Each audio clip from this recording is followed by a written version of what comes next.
Welcome back sa inyo mga kasolid. Ngayon, wala tayong maisip na content. Ngayon, tuturuan ko kayo magluto ng adobong manok. Magluluto tayo ngayon ng adobong manok mga kasolid. Ito yung ating sariling style, no, ng pagluluto ng adobong manok. Patawagin natin itong adobong Tagalog. Ayan. Yan, meron na tayong iniwang bawang, sibuyas, at sili. Yung ingredient natin, may paminta, no?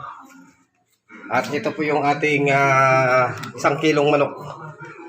Ayan, nahugasan na natin. So, lulutuin na natin mga solid. Siyempre, bago ang lahat, open natin yung kalan. Ayan.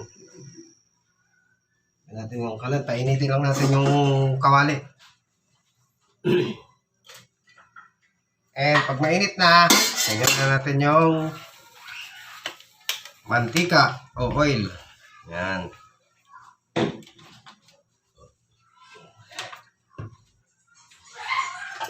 Sabay lagay na natin yung bawang, mga solid. Yan. Ito muna ang content natin, no? Actually, wala akong isip, no? Pero marami sana tayong gustong i-vlog, kaya lang medyo busy ako. Hindi ako masyadong nanonood ng YouTube ngayon, kaya hindi ko na kikita yung update. Hindi ko napapanood yung update natin kaya idol, no? So, pero huwag kayo mag-alala, mag-ahatid pa rin ako ng update sa inyo, mag-share pa rin ako sa inyo. So this time, pwede naman ko siguro, no, i-share ko sa inyo yung aking pagluluto, kung aking style sa pagluluto ng adobong manok, adobong Tagalog. Ayan, lagay ko na yung sibuyas, sunod yung sili, no? Kaya maraming sili mga solid, kasi gusto nila yung medyo manghang. Ayan, ilagay na natin yung chicken. Ayan. Ayan lang kadali yan. Kaya pakahirap na no? Kaya mahirap magluto na adobo, no? Ayan, ano-anuhin lang natin para maluto ng gusto yung manok. Wow.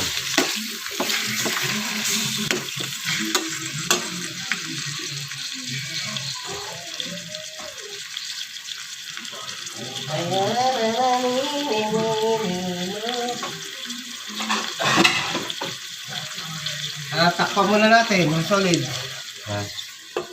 Balikan na lang natin pag medyo pag luto na yung manok.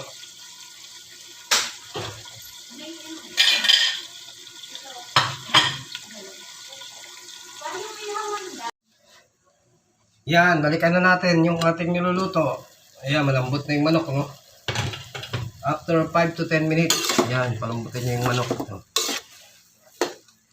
Pagkatapos, lagyan na natin ng toyo. Nalagyan ko muna siya ng toyo, kahit konti pa lang. Yan. Konti lang muna, kasi ang gusto ko yung parang patuyuin siya eh. Yan. So, ito lang muna yung kaya natin biling ulam ng manok. At ang madalas lutuin natin sa ganito, madalas natin luto sa manok, adobo. Para hindi na masyadong maraming rekado, no? Kasi grabe, no? Ang mamahal ng bilihin ngayon, solid. Pataas ng pataas. Ultimo rekado, nagmamahal pa rin, nagtataas. Madalas nabibiling ulam, manok, isda, ganun. Pag may pera pa yun, eh, yung baboy nakakabili naman, kaya lang madalang. Eh, lalo na yung baboy kasi siyempre napakamahal lalo na. Tumaas na yata hindi ako nagkakamali, nasa 250 yata o hanggang 300 na yung kilo. Kung bibili ka ng 1 kilo, nasa 300 plus. Eh, kung ang sahod mo ay 700 lang sa a day, ito half day, mga kasagin, 350, mga ganun. Yung pinaka isang laman mo, half day mo na. Di ba? So, saan ba may problema? Ba't nagtataasan yung mga bilihin? Wala tayong kalaban-laban. Instead na bumaba, lalong nagtaasan. Baliktad. Solid. Then, lagyan natin ng tawag dito yung paminta. Ayan. Okay lang. Nakatipid. Ayan. Hanggang sa patuyuin muna natin mga solid. No? Yung gusto ko kasi yung medyo tuyo sa adobo. Bago natin titiklan ulit, lalagyan ng toyo, suka ulit. So, balikan na lang natin ulit pagka patuyo na mga solid.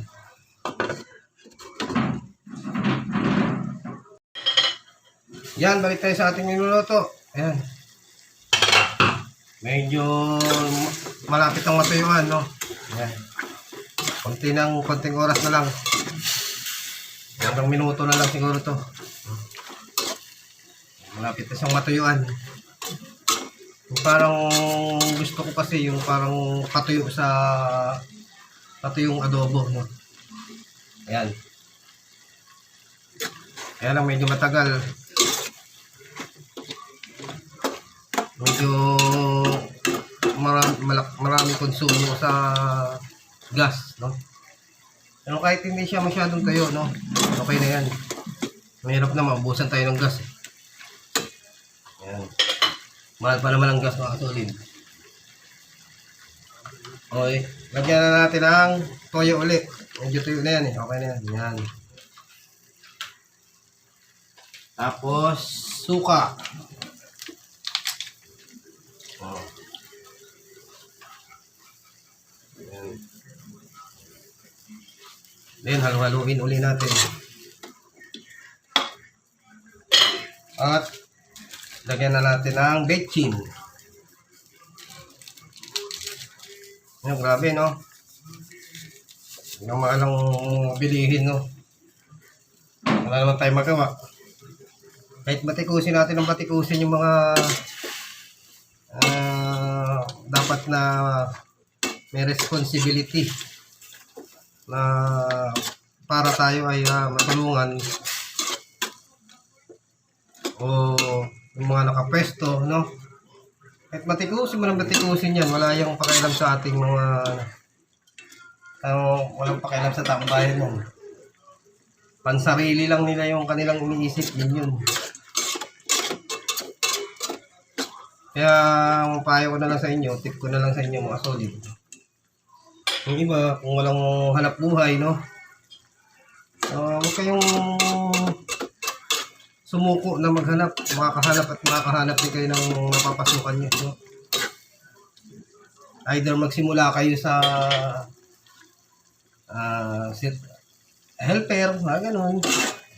Marami pwedeng pagkakitaan pa mga solid, no? Kung sakali namang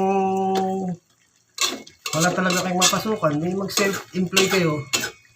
Alam niyo yung self-employ, yung nag-isip kayo nung pwede niyong ibenta, tinda, di ba?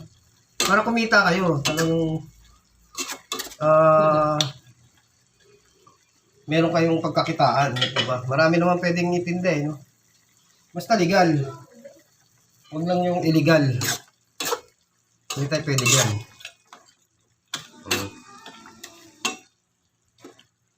Ngayon, lagyan natin ng konting tubig.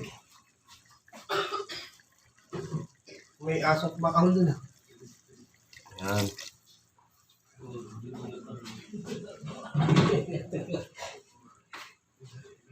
Ayan. Ayan. Titikman na lang natin to. Solid. Kung okay na. Ako, minsan naglalagay ako ng asukal, no? Pero sila ayaw, eh. So, huwag na natin lagyan. Titikman na natin kung tama yung timpla.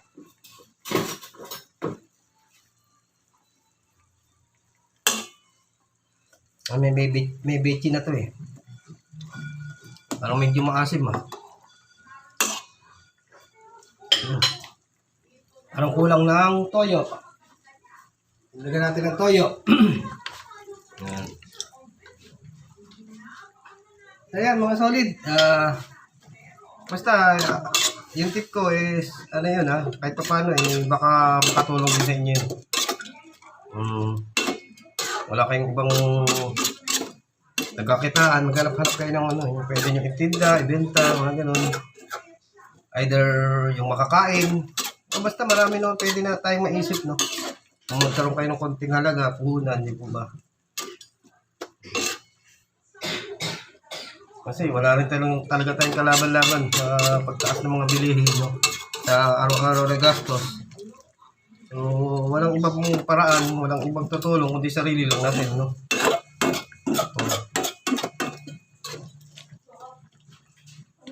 Ayan, okay na to. Tikman ulit natin. At isi-serve na natin, no?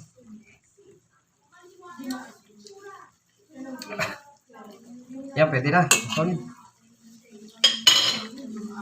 Hanguin na natin. Finish na ang ating adobong manok. Ang tawagin natin, adobong Tagalog. Yan. Serve na natin dahil kakain yung ating kapatid. At may pasok siya ngayon. Solid eh. Panggabi siya. Inantay niya nga itong ulam eh. So, isi-serve na natin, no? Ano ba? Ito kanya. Ay! Ito. Ito pong laglag. Ayan.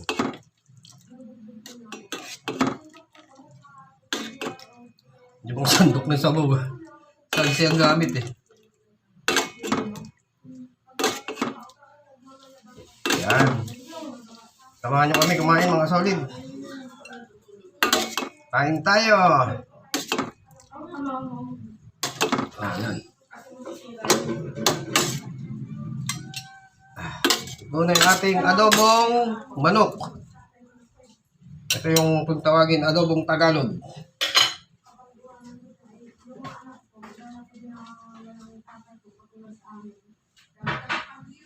Hauwi mo lang?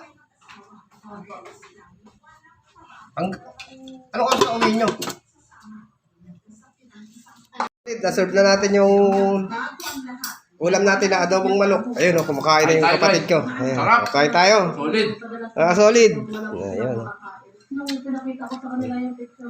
Sarap guys, kain tayo. Ano masasabi mo? Sobrang sarap. Please like, share, and subscribe.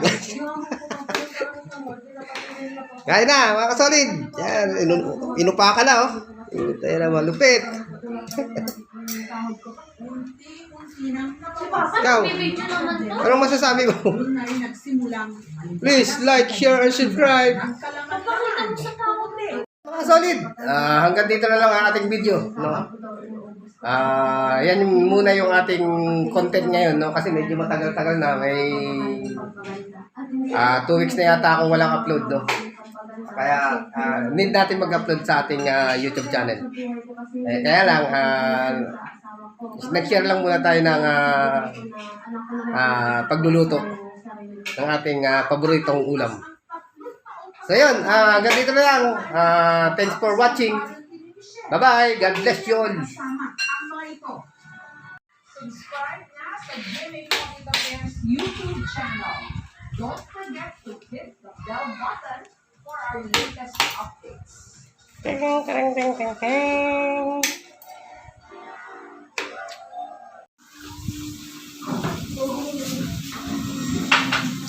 Ang sarap guys, solid. Adobong manok. Panalo.